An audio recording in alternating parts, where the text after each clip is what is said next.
Special Booster 2.0 gave us a ton of new decks to play with, and let's talk about the best ones for the BT18 and 19 format, along with the LM cards. To begin with the very first deck, I want to talk about Lord Knightmon, which is probably one of the hyped and probably one of the strongest decks coming in the format. There's several ways to build the deck, and let's start off with the most common one, which is the Dark Animal base. This package includes Dober X and Cerberus X as the main core engine of the deck, and that is to draw and trash cards as you climb up the stack, and you want to pitch away Digimon cards that you can potentially play back later on, and you gain a ton of memory along the way. The goal is to climb into Lord Knightmon X as soon as possible to remove the opponent's Digimon and deal damage with Alliance in order to win. Because the deck plays a lot of X-Antibody Digimon, Protoform is incredibly crucial for the deck to help you climb faster into your stack and also to provide the fulfillment of having X-Antibody in your source to gain your maximum values off all your other effects. This deck does not need to play any tamers at all, as it can fully function with the use of memory boosts and trainings to help find your pieces and scramble to help you evo up. With such a strong offensive strategy that can wipe out your opponent's security out of nowhere,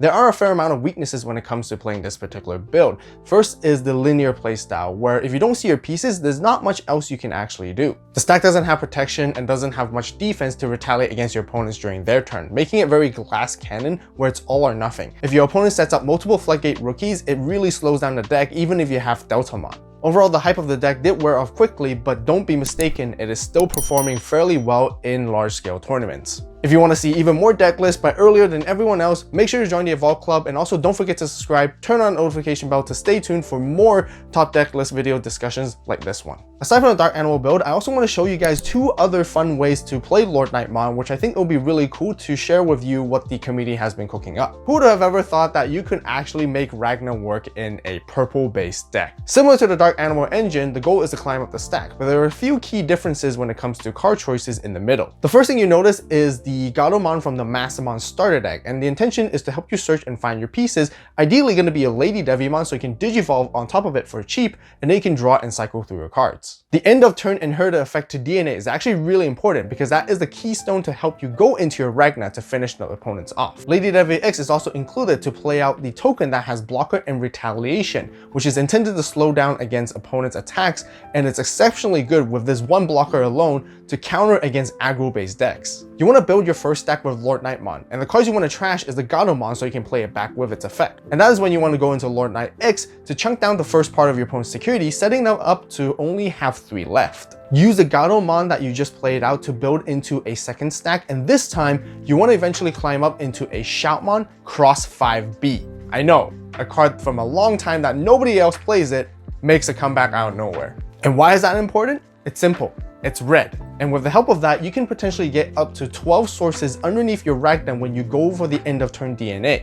And that means you trash the rest of the 3 of your opponent's security and you blitz for game. The other build, which is completely different, combines the Dark Knightmon package and builds upon a black base. Instead of only the BT19 Lord Knight, the deck actually focuses more on the BT18 Lord Knightmon Ace. And the whole reason is that it plays out your Dark Knightmon from hand or trash for free so that you can disrupt your opponents with the D-Digivolving combo. It is not as fast when compared to the other 2 builds which we saw so far, but it has a lot of control elements and interaction against your opponents during their turn. Dark Knightmon is great at recurring resources, and thanks to having tamers, you're able to digicross with sources back from the trash. But don't underestimate the damage that this deck can do, because with Lord Knightmon X, you still have Alliance along with additional security +1 effects thanks to Skull Knightmon and Fist of Athena. BT18 brings in 2 new purple hybrid cards which are one of my personal favorites, Dustmon and Velgramon. The 2 cards work together as a very powerful milling engine, and because of how versatile it is, it can be added into many different purple decks, creating various purple hybrid builds along the way. The first iteration that I want to talk about would be what I call the Uku Rush version, and like you guessed, you play the Ukumon engine, maximizing all of them out. It is fast, it is aggro heavy, where you're trying to hash non-stop and push out your rookies to swing and chip against your opponents. And it's filled with Floodgate rookies such as Gazi and Psychmon, which are most prominent in this current meta, to slow down all other decks. The deck usually doesn't play any level 5s, although you can splash in the one of Argomon to counter against tamer heavy based decks. But aside from that, the level 6 is really just the Merva and Ignite package. There are 2 ways to win with Mervamon. You either try to go wide and rush for attacks to swing for game, or you try to play Velgramon's back out from the trash so that you can mill your opponent and deck them out. The memory center mat is really important to loop your Dustmon and Velgramon combos every single turn.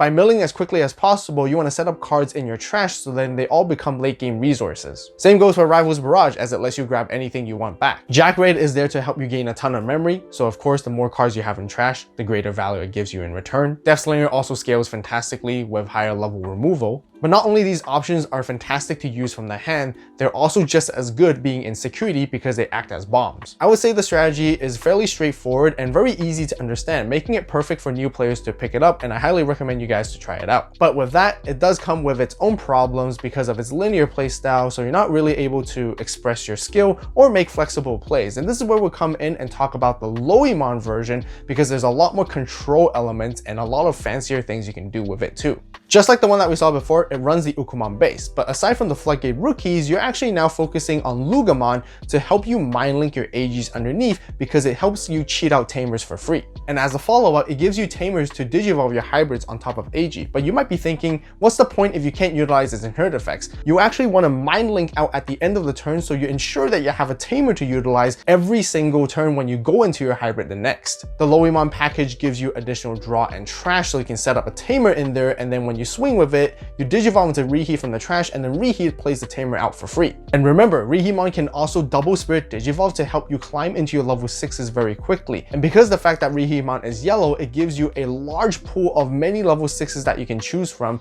in order to control or suit your own playstyle. The most common ones that we've seen in topping lists would be Venusmon to slow down games and buy you extra time. Syndromon is for aggro attacks with overclock, and with the DP reductions that come from the token itself and Rehemon, you can easily reduce something by 13k DP consistently. Shadow Seraphi Ace is there to counter against your opponents with de-digivolving, blocking, and DP reduction, which can easily get rid of your opponent's big bosses. Because of the wide range of combos you can pull off from this deck, it makes it incredibly fun, but it does have a slower start compared to the Rush version. Thanks to the Dustmon and Velgramon engine, it is now possible to bring back the BT6 Beostarmon, as you can fill up your trash with a ton of 7-cost options. And just like good old Beostar, the inclusion of these option cards is to have it to be in our security, so then we can slow down the opponent's win condition. The combo of Loimon and Jet Sylphie is just insane with the cost reduction, and you can constantly recover non-stop. On the other side, the base plays the Mother Shoto combo, where of course the intention is to establish a big blocker that is immune to slow down your opponent's attacks to keep you in the game for as long as possible. And because of Shoto being now present, it enables you to play other 7-cost options such as Heaven's Judgment, that is yellow, and Shine of B, which is green. And the idea of Shine of B is that it can buff up the DP of your mother as well. Violet Inboots is the new memory setter that is dedicated for Beostarmon, as it helps you filter out your options from your hand and continuously draw. And the overall win con is to slowly beat down your opponents bit by bit with your hybrids or Beostar, or eventually, once you slow the game pace enough, you can mill your opponents out by going into Velgramon. The deck does sometimes require a little bit of luck factor in order to win, just because by hoping there are bombs in your security, you can take small leads at a time to take down your opponent's Digimon, so then you can buy yourself enough time to beat them before they do so. Otherwise, this deck can be very easily rushed down, especially if you don't see the Mother Shoto in the early stages. Next up, let's talk about the different types of Vmon decks that you can be playing. And starting with the first one, we got my all-time favorite, Imperial, to talk about. Ever since BT16, the archetype received a ton of powerful tools with the new Imperialdramon that can suspend down your opponent's Digimon, prevent them from unsuspending for a blanket effect, Partition to play out stuff against removal, and with Davis and Ken, you can constantly play Vmons and Wormmons to search and gain advantages. Just like the classic aggro style that the deck has, it can continuously make attacks with jamming and draw power at the same time. And now it has an incredibly strong control tool on the top end thanks to Dragon Mode and Fighter Mode Ace, which can threaten against your opponents whenever they play Digimon or Digivolve by effects. BT17 further excels this with the Paladin Mode Ace, which is a very good counter against trash-based decks, especially when it comes to purple. And if your opponent ever goes too wide,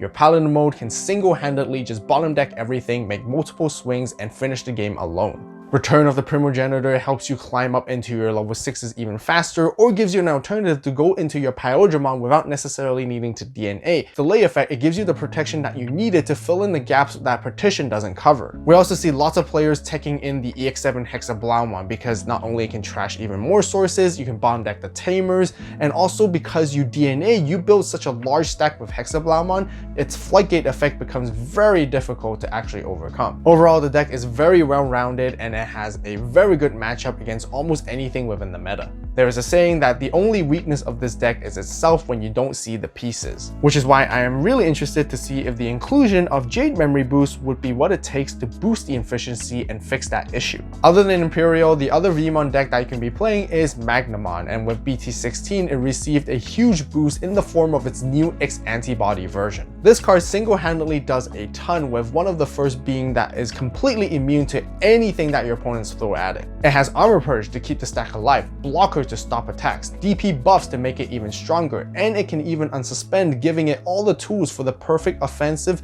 and defensive strategies. The low end focuses only on Vmon to either help you surge or get into Magnamon as quickly as possible with memory gain or cost reduction. The Starter Deck 17 Black and Blue Magnamon is great for control, stripping sources, and bouncing your opponent's Digimon, and with the inclusion of the new promo Flamedramon, you're now able to raid and bounce your opponent's security for even more advantages. Because Magna X is blue, yellow, and black, it gives you all the options to go into many different level 7s. You can take advantage of Paladin Mode Ace for the exact same reasons why it's being played in Imperial. You can go into Gobble Ace from the LM set to bottom deck multiple Digimon, Ruin Mode to shut down your opponents, or you can go into Quartzmon to suspend absolutely everything on the board as you burn through the opponent's security as you attack with it. Final Zubagon Punch and Fire Rocket can deal instant damage out of nowhere as you try to push for lethal. Blue Scramble is there to supplement the Awakening of Golden Knight, which is restricted down to 1. Even though the immunity of Magnamon X is incredibly powerful, there are often times that it's actually tricky to get it back once it wears off.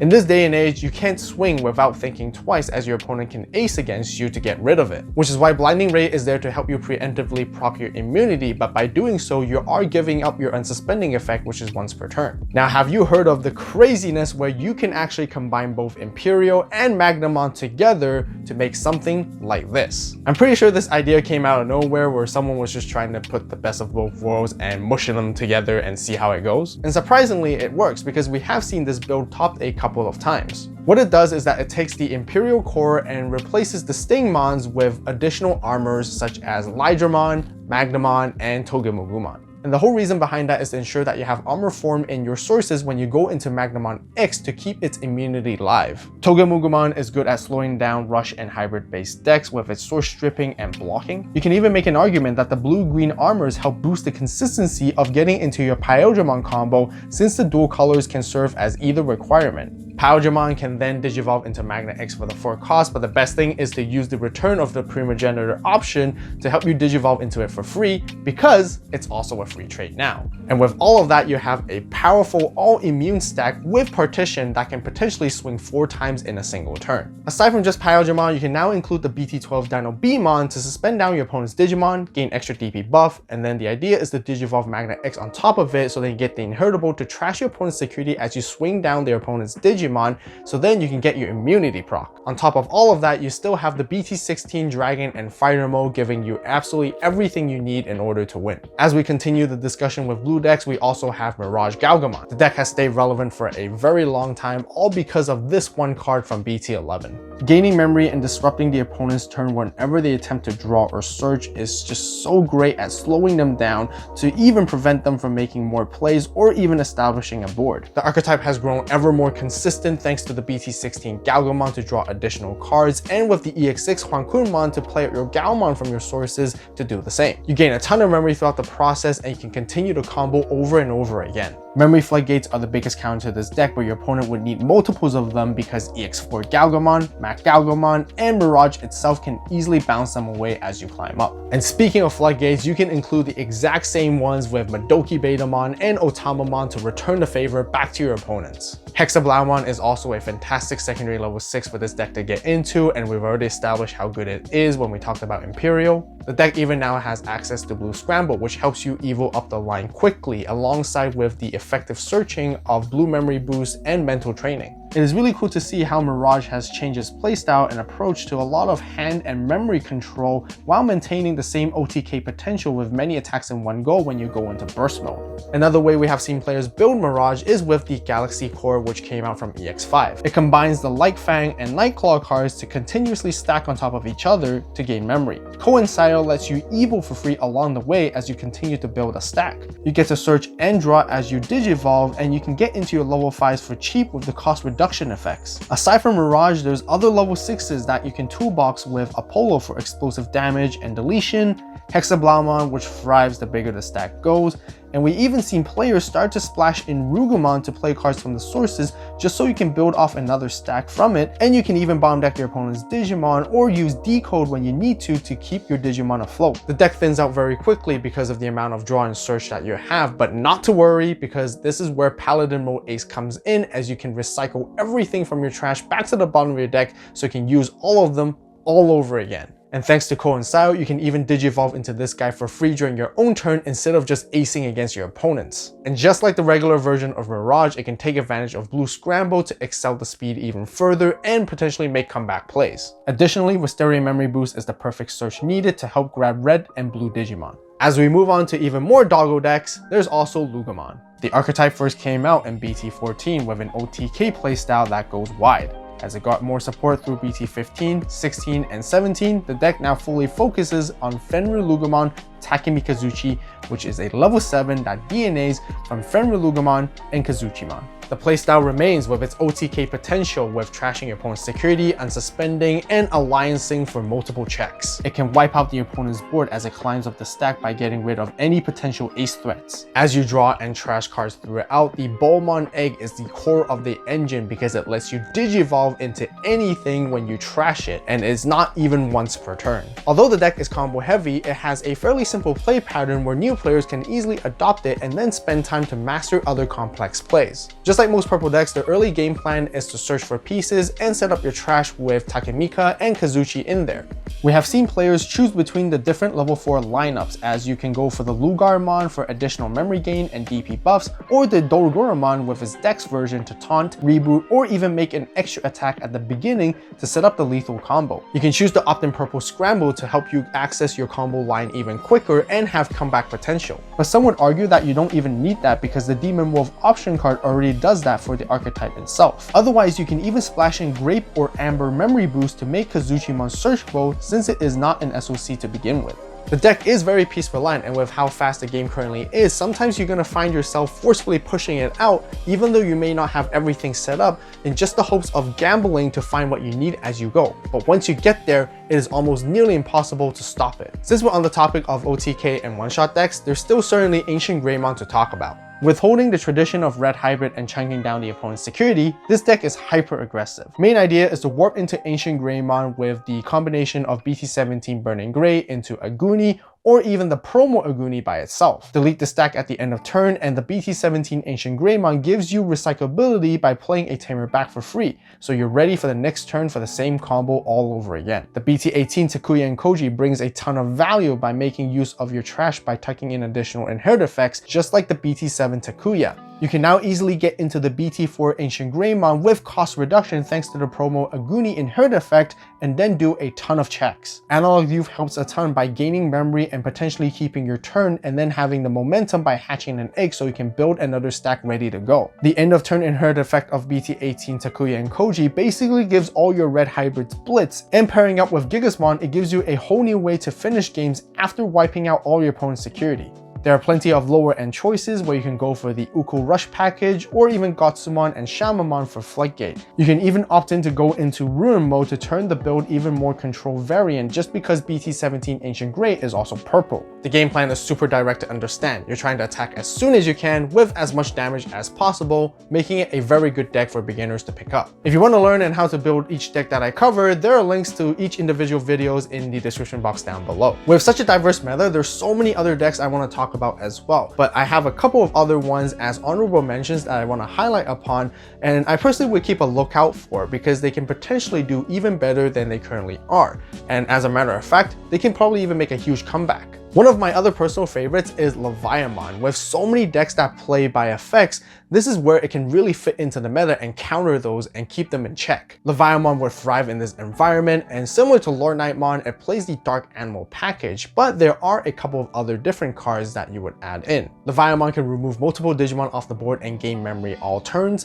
and Levia X can remove Tamers, which is exceptionally good against hybrid-based decks. By doing so, you can slow down their win condition, otherwise you can crunch through the entire setup. If your opponent is smart and trying to play around all of your Leviamon procs, or if they're just naturally playing a deck that doesn't play stuff by effects, this is where Dragonmon and Octomon come in handy because it will force them to play it by effect, so then your Leviamon can come out. Leviamon and Levia X can do so much damage to your opponent's security with Cerberus X to unsuspend, and once you crush through all of them, there are times you can even lock your opponents out by following up with a Ruin mode to help secure the win the following turn. However, just like Lord Knightmon and the Dark Animal engine, it has the exact same weaknesses because it heavily relies on securing your pieces that you draw in the early stages. Next, I want to talk about Omnimon, which had a larger presence back in the BT17 and EX7 format, but expected to make a comeback because thanks to the new Ogudamon and Gabumon Ace, you can now have different variations to counter against your opponent's attacks aside from just relying on Omnimon.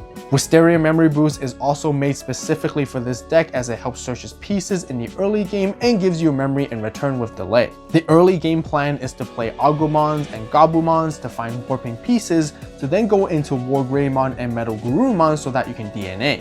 Miraculous Mega Knight keeps them safe on the board if your opponent ever tries to preemptively remove them before attacking. Once Omnimon comes out, it can clear boards by deleting and bottom decking the opponent's Digimon, and eventually Digivolve your Omnimon into Alter B, which can instantly finish games by trashing up to 3 of your opponent's security with an unstoppable power force. One of the major challenges that this deck still has is finding pieces in the early game as quickly as possible, which certainly is difficult to keep up with fast-paced decks. Then there are 7 Great Demon Lords, which has a ton of removal and very good control throughout the entire archetype. The Neo-Lusamon cards can help speed up the win condition by a little more by trashing the opponent's security early or keeping you alive a little longer to buy more time thanks to Lusamon X. Ogudamon can still instantly finish games, and there's just absolutely nothing your opponents can do to stop it as it wipes out the entire board. The reason why I feel this deck always has potential is the constant support that we get with new Demon Lord cards, and also the card pool access with many different Demon Lords that we can add and adapt to our deck to build and change towards the meta. And that's exactly why you should always keep a lookout for new cards and combinations that you can mix into it. But one of its greatest weaknesses that it suffers from are pesky Floodgate rookies, especially the ones that prevent you from reducing play costs, which is why Pokemon is really important to help you deal with those. Otherwise, for now, I think it suffers the same problem as Omnimon and heavy control-based decks because they can potentially get rushed down. This deck can be tricky to pick up even for new players because it requires you to spend a lot of time to familiarize yourself with all the different cards that you can play as optimally as possible in each turn. This especially comes down to matchup knowledge and understanding what your opponent's deck is trying to do so that you can counter against them effectively, as you can only play 1 or a few cards per turn. But once you get a hang of it, it is super fun to play and rewarding because it always makes you feel like you're strategizing against your opponents by playing 2 steps ahead. What other decks do you think are really good in the current meta? Let me know in the comments down below. Also, make sure to check out the AVAULT store for some awesome merch so that you can level up your game. As always, thank you so much for watching. You guys have a great day, great night, wherever you are. See you in the next video. And this is AVAULT signing out.